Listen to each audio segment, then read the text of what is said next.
Perkenalkan, nama Teteh, Teh Zahra. Jadi ada bisa panggil Teteh, Teh Zahra ya. Kayak di sini Teteh mau bercerita. Ada yang tahu gak ceritanya tentang apa? Ceritanya cerita tuh. Nih di sini Teteh mau bercerita Itu gambarnya. tentang apa Ci? Tentang batu golok. Udah ada yang tahu ceritanya? Tahu? Gimana coba?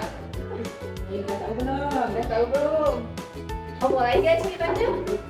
Oh, oke. Pada zaman dahulu ada sebuah keluarga yang berjalan-jalan menyusuri daerah Padamara. Karena si keluarga ini adalah keluarga yang miskin. Kalau miskin itu yaitu tidak mempunyai pekerjaan. Ini ibunya yang bernama Inak Kelembain.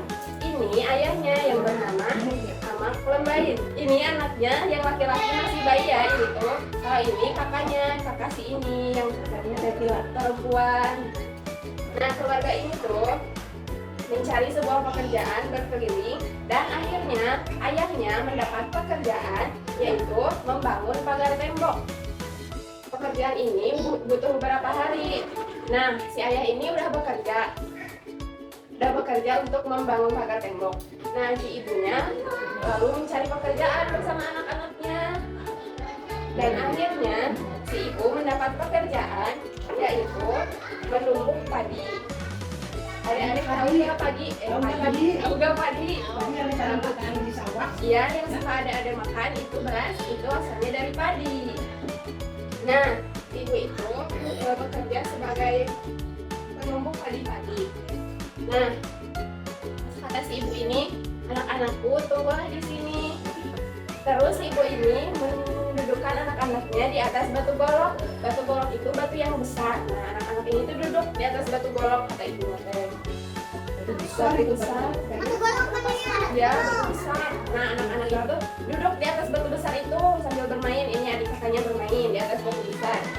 Ibunya bekerja menunggu padi, anaknya duduk di atas batu besar. Kata ibunya, anak-anak main yang rukun ya, jangan bertengkar. Kalau bertengkar nanti jatuh atau apa gitu ya, kata si ibunya teh. Setelah ibunya bekerja, anak-anaknya berteriak kepada ibunya, ibu lihat kami, kata anaknya itu. Ibu lihat kami. Terus si ibunya itu malah asik bekerja gitu, gak peduli sama anaknya. Tapi si anak itu tetap berteriak, ibu lihat kami, katanya. Nah, tak lama kemudian anak-anak ini yang di atas batu golok itu terbang batunya ke atas. Ibu ayo lihat kami, kata anak-anaknya tuh. Terus kata Inak Kelembain, kata mamanya, gini, anak-anak kenapa sih berisik terus? Nah gitu, gak boleh berisik. Ya kata ibunya lagi bekerja. Terus dia yang sedang bekerja, ibunya menghentikan pekerjaannya dan melihat anak-anaknya. Terus ibunya juga kaget. Ya terbang. Terus kata ibunya, astaga, katanya, apa yang terjadi? Mengapa kalian bisa terbang ke atas? Si batunya tuh, kata ibunya tuh gitu. Terus ibunya tuh menangis, mencari cara supaya batu itu kembali ke bawah, yaitu dengan membuka selendang ibunya, set gitu ke batunya tuh. Setelah itu selendang itu mengenai batunya, piar, katanya tuh gitu, ada suaranya piar gitu dari selendang ke batunya, jadi pecah ya. Ya pecah batunya tuh. Selendang itu yang piar kayak gitu, terpecah batunya, batu yang besar itu terpecah menjadi 3 bagian. Nah, anakku jangan sampai kalian jatuh, kata ibunya tuh, teriak Inak Kelembain.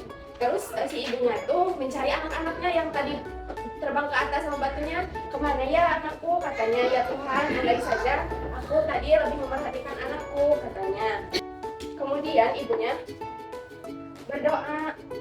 Namun ketika berdoa, jadi anaknya gak kembali karena ibunya yang tidak mempedulikan anaknya. Jadi Inak Kelembain pun ibunya ini pergi membawa kedua burung itu ke rumahnya.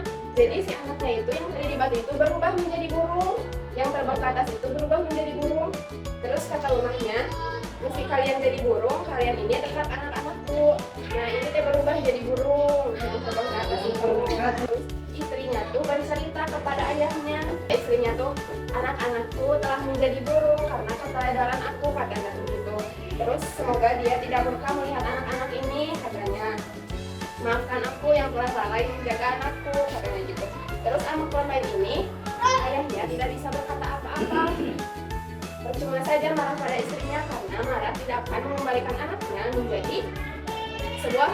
menjadi manusia gitu ya. Meskipun kedua anaknya telah menjadi burung, kedua orang tuanya itu akan merawatnya dengan baik dan penuh perhatian. Nah, jadi gitu ya adik-adik. Jadi kita harus apa? Harus baik, harus taat kepada orang tua, jangan bertengkar. Ya kan? Nggak marah sama Iza kan? Dia suka apa? Suka. Kalau suka marahan nanti kelasnya jadi terbang. Iya, terus nanti berubah jadi burung mau nggak? Nggak mau kan? Jadi harus baik ya. Jadi siapa namanya? Azka suka berantem sama siapa? Oh enggak, suka apa aja? Nggak boleh ya. Semoga adik-adik bisa menerapkan cerita tersebut ya. Jadi tadi jangan berantem, terus harus saling memaafkan. Suka minta maaf nggak kalau udah berantem? Udah? Sip. Jadi gitu ya adik-adik. Semoga cerita ini bermanfaat. Wassalamualaikum warahmatullahi wabarakatuh.